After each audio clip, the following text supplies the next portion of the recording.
മലയാളം സംസാരിച്ച ആദ്യ talk show. ഒരേ അവതാരകനുമായി 16 കൊല്ലങ്ങൾ കടന്ന ആദ്യ ടോക്ക് ഷോ. ഈ ചർച്ച ഇവിടെ കൊണ്ട് 700 എപ്പിസോഡുകൾ പിന്നിടുന്ന ആദ്യ ടോക്ക് ഷോ. അവരൊന്നും തുടങ്ങിയ എണ്ണമൊക്കെ കറക്കി പറഞ്ഞാൽ തെറ്റിപ്പോകും.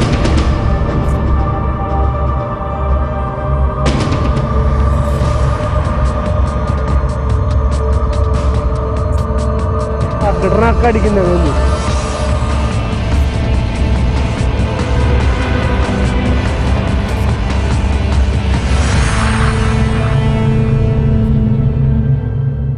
കുടിച്ച് ലെക്ക് തെറ്റി വീട്ടിൽ കയറി വരുന്ന വീട്ടച്ഛന്റെ പ്രവർത്തനം മൂലം വീട്ടമ്മയുടെ ഉറക്കം കെട്ടുപോകുന്നു. ഇന്ന് അതിന്റെ കഥയാണ് പരിശോധിക്കുന്നത്.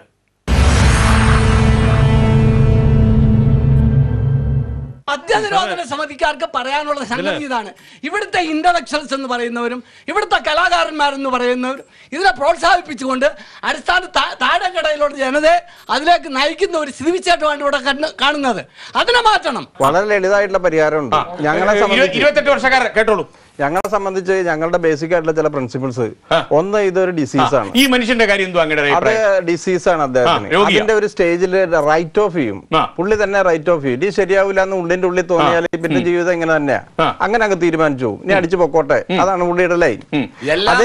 എല്ലാം വിറ്റ് കുടിച്ച് നശിപ്പിച്ച് എല്ലാം ഒന്നും കയ്യിലില്ലാത്തപ്പോ എടുത്തൊരു ചാട്ടം ബന്ധുക്കോസിലാണ്. അവരും താങ്ങിക്കോളും. ഇപ്പോഴത്തെ കേരളത്തിന്റെ ഒരു സ്ഥിതിയാത. അങ്ങനെ നാളെ മറ്റേ ഉപദേശിക്കാനേ അദ്ദേഹത്തിനെ കൊണ്ട് ഒപ്പു എന്ന് പറഞ്ഞാൽ എല്ലാ ആളും കുടിച്ച് നശിച്ചു വിറ്റ് ഒന്നുമില്ലാതെ പിന്നെ മറ്റേ ആളെ ബുദ്ധിമുട്ടില്ല. ഇങ്ങനെയൊക്കെയുള്ള എന്തെങ്കിലും റിയാക്ഷൻസ് ഒക്കെ വന്നു കഴിഞ്ഞാൽ ഇങ്ങനെ ഇത് റിയാക്ഷൻ ആയിട്ടല്ല, ഇത് കുറച്ച് നേരത്തേക്ക് മാത്രമല്ലോ. ആ മദ്യത്തിന്റെ ആ പവർ കുറഞ്ഞു കഴിയുമ്പോൾ അത് മാറിക്കിട്ടും. താങ്കളുടെ പുനർജനി എന്ന് പറയുന്ന ഈ ഡി അഡിക്ഷൻ സെന്ററിൽ എന്തുകൊണ്ടാണ് മരുന്ന് ചികിത്സ വേണ്ടെന്ന് തീരുമാനിച്ചത്? അതിന്റെ ആവശ്യമില്ല ശരിക്കും പറഞ്ഞാല്. എന്താന്ന് വെച്ചാൽ മദ്യപിച്ചിരിക്കുന്ന ഒരാള് കുറെ കാലമായിട്ട് മദ്യപിച്ചിരിക്കുന്ന ഒരാളെ സംബന്ധിച്ച് 2 പ്രോബ്ലംസ് ആണ് അയാൾക്ക് ഉണ്ടാവുക. ഒന്ന് വിഡ്രോവൽ പ്രോബ്ലംസ്, 2 ഡീടോക്സിഫിക്കേഷൻ. ഈ 2 ആസ്പെക്ട്സ് ശരിയായിട്ട് അത് കംപ്ലീറ്റ് ആയിട്ട് ശരിയാക്കി എടുത്താൽ ഒരാൾക്ക് തന്നെ തീരുമാനം എടുക്കാൻ പറ്റും. ഈ എല്ലാവരും ജയിലിലിടുന്നത് എന്തിനാന്ന് വെച്ചാൽ ഇവർക്ക് പിറ്റേ ദിവസം ഈ കിട്ടാതെ വരുമ്പോൾ ക്രേവിംഗ് വരുമ്പോൾ ഓടിപ്പോവും. അതിന് പകരം ഞങ്ങൾ അവിടെ കൊടുക്കും. ഒരു 2-3 ദിവസം കഴിച്ചാൽ ഇയാളുടെ ക്രേവിംഗ് ഗ്രാജുവൽ ആയിട്ട് ഇല്ലാണ്ടാക്കും. അതാണ് വളരെ സിമ്പിൾ ആയിട്ട്. 3-4 ദിവസം കഴിയുമ്പോൾ അയാൾ തന്നെ പറയും വേണ്ട. അവിടെ ചികിത്സ നടത്തിയതിനു ശേഷം പിന്നെ വീണ്ടും തിരിച്ചിതിലേക്ക് വന്നിട്ടുള്ള ആളുകളുണ്ട്. തീർച്ചയായിട്ടും ഉണ്ട്. ഇതൊരു ഫാമിലി ഡിസീസ് ആണ്. അതിൽ എല്ലാവരുടെ പാർട്ടിസിപ്പേഷൻ വേണം. ഭാര്യ, മക്കള്, അമ്മ, അച്ഛൻ എല്ലാരും കൂടി ചേർന്ന് നടത്തുന്ന ഒരു ശ്രമത്തിൽ മാത്രമേ അയാൾ രക്ഷപ്പെടുള്ളൂ. അതിന് പലപ്പോഴും കഴിയാറില്ല. അവസാനത്തെ സ്റ്റേജിൽ എത്തുന്ന പല രോഗികളും ഇമ്പോർട്ടൻസി ബാധിച്ചിരിക്കും. അത്തരത്തിലുള്ള അവസ്ഥയിൽ ഭാര്യയുടെ ഈ കോപ്പറേഷൻ കിട്ടിയെന്ന് വരില്ല. ഇത് ഇയാളുടെ സെൽഫ് എസ്റ്റീം ഇല്ലാണ്ടായി പോയിട്ടുണ്ടാവും. അതൊക്കെ റീഗെയിൻ ചെയ്യാനായിട്ട് അയാളെ എല്ലാ അർത്ഥത്തിലും സഹായിക്കുന്ന ഒരു കൂട്ടായ്മ വേണം.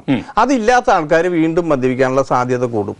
അതാണ് ഞങ്ങളുടെ അവിടെ പ്രശ്നം വീണ്ടും വരുന്നതിന്റെ കാരണം. അതിന് നമ്മൾ ഹെൽപ്ലെസ് ആണ് ആ കാര്യത്തിൽ. അത് സൊസൈറ്റി തന്നെ ഇപ്പൊ വളരെ നിസ്സാരമായിട്ട് ഇതൊരു രോഗമാണെന്നുള്ള ഒരു മെസ്സേജ് കീല പോലെയുള്ള സ്ഥാപനങ്ങളിലൂടെ ഇവിടുത്തെ പഞ്ചായത്ത് മെമ്പർമാരോട് പറഞ്ഞു കൊടുക്കുകയാണെങ്കിൽ, ഇതൊരു രോഗം എന്നുള്ള നിലയ്ക്ക് അവരെ ഈ ആൽക്കഹോളിക്കിനെ കാണാൻ തുടങ്ങുകയാണെങ്കിൽ, നമ്മളെ പോലെ ഇത്രയേറെ ഹെൽത്ത് അവയർനെസ് ഉള്ള ഒരു സാക്ഷര കേരളത്തിലെ സാധാരണ ജനം തീർച്ചയായിട്ടും ഇയാൾക്ക് റെമഡി എന്താണ് എന്ന് അന്വേഷിക്കാൻ വേണ്ടി ഹെൽത്ത് അവയർനെസ്സും മറ്റു കാര്യങ്ങളും ഇതിൽ നിയമനിർമ്മാണം ഇതൊക്കെ ഗുണം ചെയ്യും. പക്ഷെ ഇതിൽ പെട്ടുപോയ ആൾക്കാർക്ക് ഏറ്റവും ചെലവ് കുറഞ്ഞ രീതിയിലും അവർക്ക് ലക്ഷക്കണക്കിന് ആൾക്കാർ ലോകം മുഴുവൻ നിൽക്കുന്ന ഒരു ഗ്രൂപ്പാണ് ആൽക്കഹോളിക്സ് അനോണിമസ്. ഈ ഒരു ചർച്ചയിലൂടെ ഈ സമൂഹത്തിലേക്ക് ഈ സന്ദേശം എത്തട്ടെ എന്ന് ഞാൻ ആഗ്രഹിക്കുന്നു. ആൽക്കഹോളിക് അനോണിമസിന്റെ പ്രിൻസിപ്പിൾ വളരെ വളരെ ഇമ്പോർട്ടന്റ് ആണ്. ലോകത്തുള്ള എല്ലാ സ്ഥലത്തും അത് നല്ല രീതിയിൽ റിസൾട്ട് ഉണ്ടാക്കുന്നുണ്ട്. പക്ഷെ എന്താ വിഷമം എന്ന് വെച്ചാൽ നമ്മുടെ കൾച്ചറിനനുസരിച്ച് അത് മാറ്റണം. 12 പടികൾ, 12 പാരമ്പര്യങ്ങൾ, ബില്ല് ബോബ് എന്നൊക്കെ പറഞ്ഞാല് ഒരു കണ്ടുപിടിന് മനസ്സിലാവോ സാറേ?